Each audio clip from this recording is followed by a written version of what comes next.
Hi everyone, and welcome to Pushing the Boundaries of Accessibility. My name is Jennifer May. I am the Accessibility Experiential Learning Coordinator in the Career and Experiential Learning Department at Thompson Rivers University. Thompson Rivers University is located on the unceded ancestral lands of the Tk'emlúps-te-Secwepemc Nation, also known by its colonial name Kamloops, BC.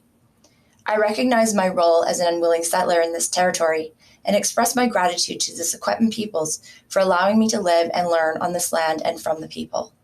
Today we're going to be talking about mental health workplace accessibility. So when I'm in the classroom, I usually allow students to either record workshops, take pictures, stand up or take breaks as needed, use a translation app such as Microsoft Translate to translate into first language or to provide captions by translating from English to English. So the structure of this workshop is going to include defining mental health, things to consider before disclosing, preparing to request accommodations, unpacking buzzwords, and intersectional disclosure experiences. So when I do these presentations, I really like people to know the lens that I'm coming from and what informs the work that I do. So I have over 10 years of experience in a career and experiential learning environment with a specialization in working in equity, inclusion, and accessibility. I have intersectional identities of marginalization, which include identifying as a biracial woman of color, first-generation Chinese Canadian on my dad's side. I live with invisible disabilities. The disability that really wreaks the most havoc in my life is ADHD, which really means that my brain is thinking so fast that the processing part of my brain can't keep up. And so sometimes I have difficulty finding words, constructing sentences. I'll say a lot or so a lot just to fill in those gaps because my thoughts are jumping back and forth quite quickly. I also identify as bicultural. I was raised in a really Asian sort of collectivist way. My dad's family had the most prominent influence in my life. So I am very familiar with all of those Chinese traditions growing up. But I also have the privilege of being Canadian born, so I am quite familiar with the Western culture as well, so I can kind of bridge back and forth between those two different cultures, so I identify as bicultural. I also have areas of privilege, which is also, I think, important to acknowledge, in that I am a cisgender straight woman. My pronouns are she, hers. I'm educated, meaningfully employed, and I have access to all of my basic needs, as well as I said, being Canadian born again. One of the things that I thought was really important when I was doing my Master's of Social Work is to really explore the disclosure experiences of students, post-secondary students with mental health challenges, transitioning into a career experiential learning environment, and what that was like to be faced with that decision to disclose. Mental health is one of those really tricky disabilities where sometimes it feels like if you disclose, you're going to maybe lose out on an employment opportunity, or you're going to be discriminated against and not be considered for a position. So it can be very difficult. So I did some research. The research is the first of its kind. It was nominated for a Medal of Academic Excellence, and I won the award for Outstanding Graduate Work. What I found throughout that research was that 70% of students experience high levels of fear of disclosure to employers. 55% of students experience high levels of fear of disclosure to university staff. 80% of students experience high levels of stress about disclosing, and that stress impacts their ability to complete assignments, do exams, and concentrate and focus in class. And 19% of students were very likely to request accommodations, and those numbers are very concerning, and that really means that we need to do better as employers and as post-secondary institutions to ensure that students feel safe disclosing mental health issues so that they can get the supports that they need. Recently, research was done that showed that 1 in 4 Canadians over the age of 18 and older screened positive for symptoms of depression, anxiety, or post-traumatic stress disorder in the spring of 2021. So again, that is an indicator that mental health challenges have risen over the last couple of years, and another indicator that we need to do better in supporting employees who have mental health challenges. So now I would like to discuss a little bit about defining mental health and explore mental health and disability and talk about the differences between the two. Take some time to reflect. What was your idea of mental health when you were growing up? Feel free to press pause. So one of the questions that we want to explore is, are challenges with mental health considered a disability?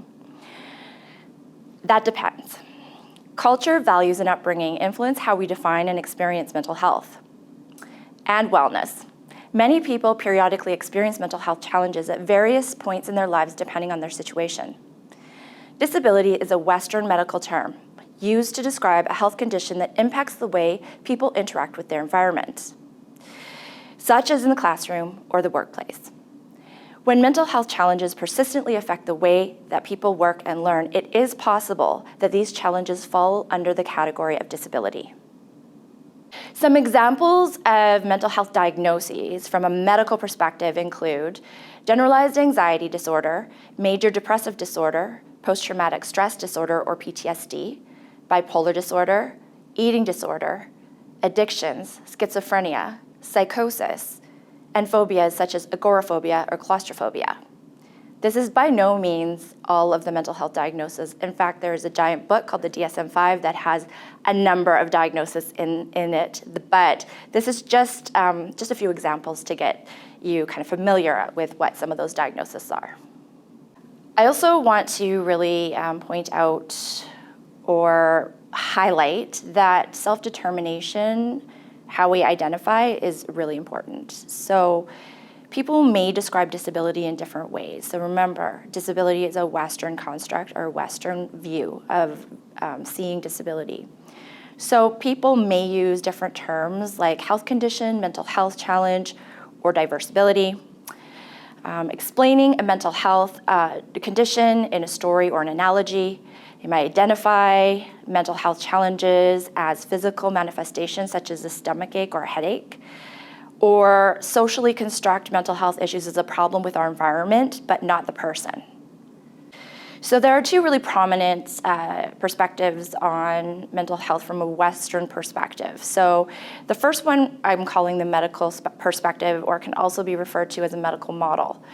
In this model, the person is seen as having the problem. So the person has a problem and they need perhaps some adaptations or accommodations so that they can work and learn in what would maybe be considered a typical way. The social model says that the problem is an inaccessible world. So if there was more than one way to do something, we wouldn't need accommodations or adaptations at all. So it's a little bit polarized, and there's a lot of disagreement from those perspectives. From my perspective, I think that there's value in both sides, but I do lean towards a social perspective because I think that there are some things that we can do simply to change our environments to make them more inclusive for people with mental health challenges. So I'm going to provide an analogy of what it's like for people with mental health challenges, disabilities, or other marginalizations to navigate our systems, our Canadian systems. So I'm going to start with this, the construction. Imagine a group of friends got together and built a maze. The maze was complicated, but most of the friends in the group were successful at finding their way around. Eventually, everyone got so comfortable navigating the maze that they forgot that it was a maze at all. The barriers. What the group did not realize was that others who were not part of the maze, were new to the maze, or were different from the group that built the maze, were rarely successful at finding their way around. They were very aware of the maze around them and found it very uncomfortable, difficult, or impossible to navigate. The results of this, or the outcome, is that the systems we created also created barriers for people that are different from us. People who can navigate these systems with ease have something that we call privilege. Western society mostly relies on a medical perspective, so we may have to identify as having a disability to access supports from employers and other service providers. In this section, we'll talk about facing a decision to disclose and what things to consider before disclosing. Take some time to reflect. Why do you think someone would feel faced with a decision to disclose a mental health challenge to an employer? Feel free to press pause. The decision to disclose a mental health disability to an employer is a personal one. Fear of stigma and discrimination often influences this decision. You are not obligated to disclose a disability to an employer, and having a disability is not relevant to whether or not you are qualified for the job. If accommodations are needed, some disclosure about your mental health will likely be necessary. It's important to know what employers actually need to know to provide you with accommodations. Employers don't need to know your diagnosis. Schedule a time to speak privately with your employer and only disclose what you're comfortable with. To provide accommodations, the employer needs to know how your disability affects the way you work and learn and what they can do to accommodate your needs. It is not necessary to share your diagnosis unless you want to. The findings of the research that I did on post-secondary students' experience disclosing mental health to an employer showed that students gave advice to other students about the importance of assessing risk. The advice was to pay attention to the workplace culture and leadership styles. Comfort levels disclosing a disability can depend on whether you feel safe. Risk of stigma, discrimination, and microaggressions may influence how much you choose to disclose. Some things to consider before disclosing include the benefits of disclosing, how much you need to disclose, and your workplace cultures towards mental health. Information about your disability is considered private and confidential. It is your choice whether to disclose. You may choose to disclose if you need accommodations or feel that doing so may benefit your employment in some way. An employer should not ask you if you have a disability, share your information without your consent, or store your information where it can be accessed by others. In this section, we're going to discuss accommodations and preparing to request accommodations.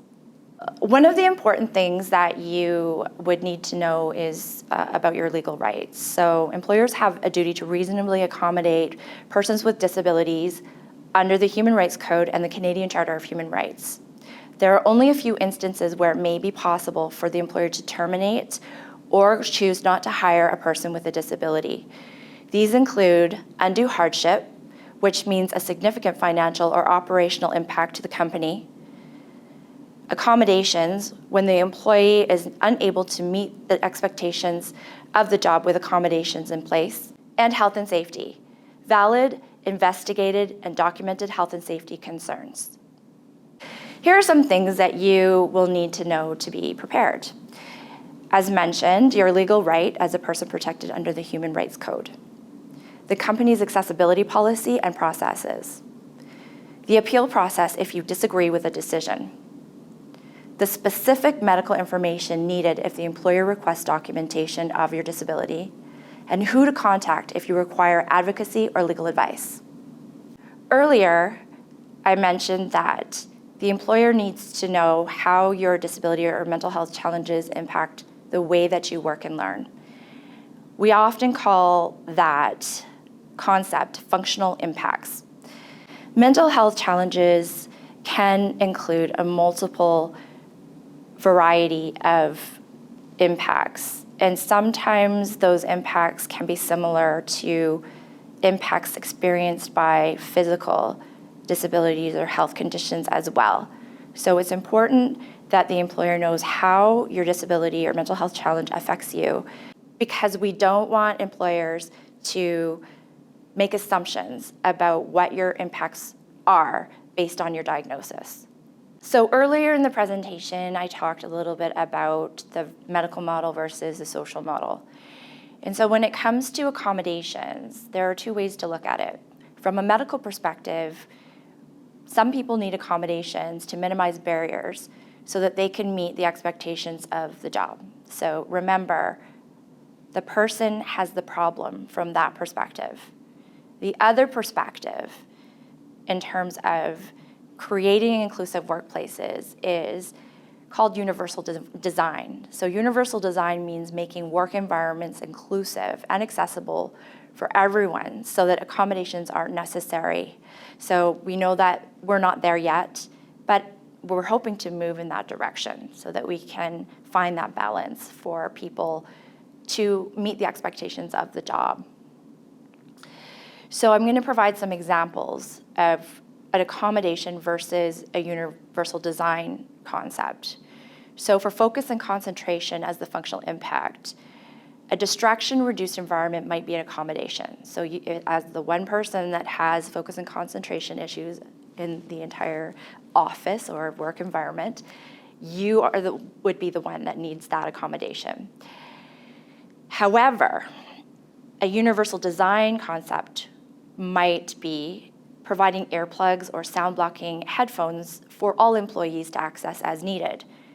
And then that person would not have to ask for an accommodation such as a distraction-reduced environment. Another example might be social anxiety. An accommodation might be redistribution of workload, so minimizing public speaking responsibilities and maximizing less social responsibilities amongst the team. A universal design perspective might include hybrid work options, so for example, working remotely from time to time. This could minimize the person's social anxiety by giving them an opportunity to work and learn in a different way. Another functional impact that we experience with mental health challenges is fatigue. So an accommodation from the medical perspective might be stretch breaks or a personalized work schedule as an individual with only that accommodation. A universal design model might be a policy or process that allows for all employees to request a personalized work schedule. Another functional impact for mental health challenges is reading and writing, and that's not necessarily because we have a reading and writing disability. It's because it's hard to focus and concentrate sometimes and really absorb information. And so one of the accommodations for that functional impact might be speech-to-text or text-to-speech software. So that might mean that someone needs that on their computer or on their devices in order to meet the expectations of the job. From a universal design perspective, access to speech-to-text software would be available for all employees. So there would not be a reason to ask for that accommodation or incur extra costs for one person. So here's a trick to requesting accommodations. Highlight what you can do instead of what you can't. In our culture, we often find it difficult to talk about our strengths, especially when we're asking for accommodations. As mentioned earlier, society often sees disability as a problem with the person. So naturally, we tend to think about ourselves in the same way. A strength-based approach highlights what we can do with accommodations rather than pointing out our limitations. Employers want to know that you can do the job with supports in place. You know you can do this job, so let your employer know how they can support you by highlighting your strengths using strengths-based language. Here are some examples of requesting accommodations with using strengths-based language. Instead of saying, "I get easily distracted," making it difficult for me to finish tasks, try saying, "I'm more productive when I can work in a distraction-reduced environment." Instead of saying, "I have difficulty reading documents that include a lot of text," try saying, "I absorb information quicker when I use a screen reader." Instead of saying, "Difficulties with mental health can cause me to become fatigued," try saying, "I work best when I can take breaks as needed throughout the day." This is not an easy skill, so it will take practice to learn how to highlight your strengths and what you can do to show the employer that you can meet the expectations of the job. Take some time to reflect.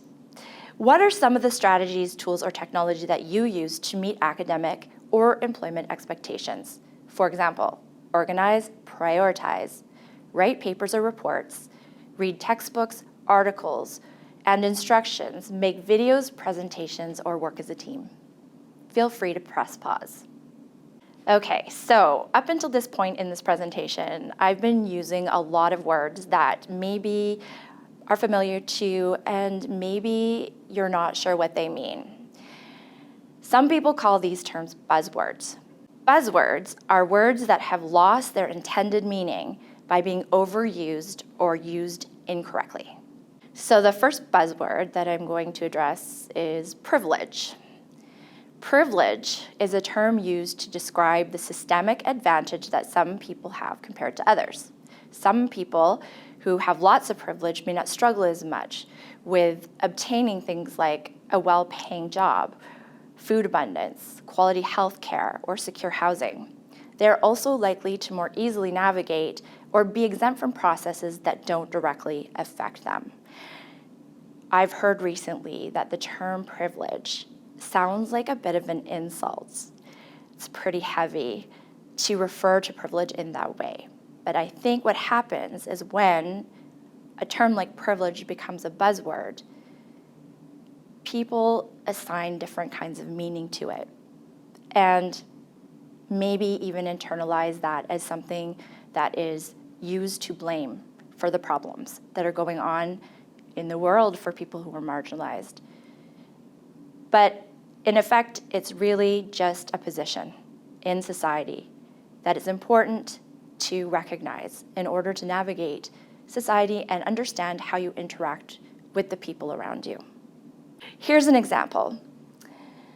People without disabilities do not have to worry about stigma and discrimination related to their disability or go through lengthy, inaccessible processes to obtain accommodations. The next word that I'm going to address is marginalization.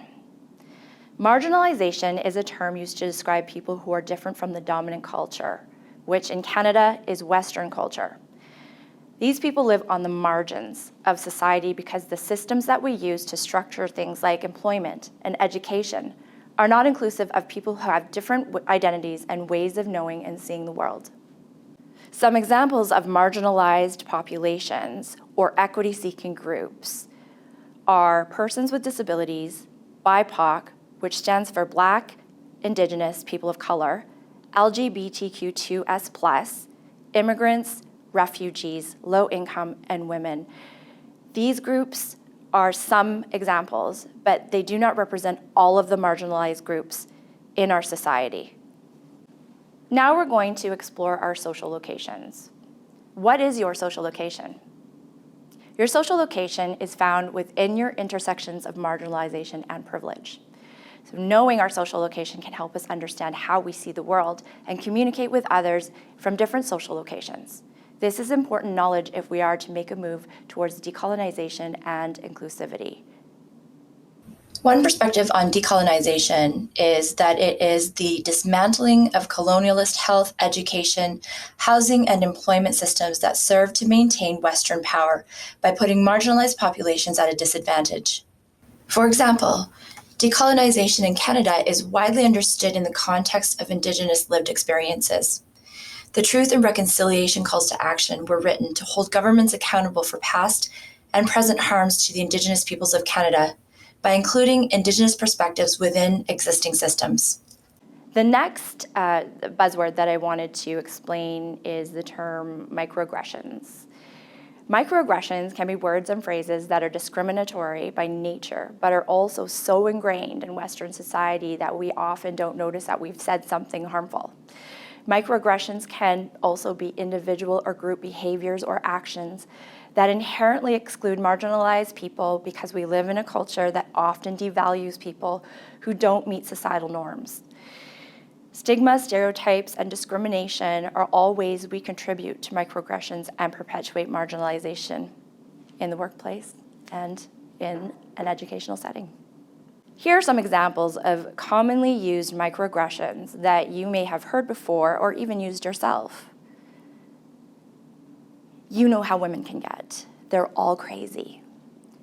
So I guess we can all just skip work for a mental health day. Where are you from? What ethnicity are you? What language do you speak? Indigenous people have it easy because the government gives them money for everything. The culture in your country must be so hard for you. We can't even say Merry Christmas anymore because too many people get offended. Nobody says all of the right things all of the time, but it's important that we strive towards creating safer spaces for marginalized populations, including people with mental health challenges. In my world, accessibility equals equity.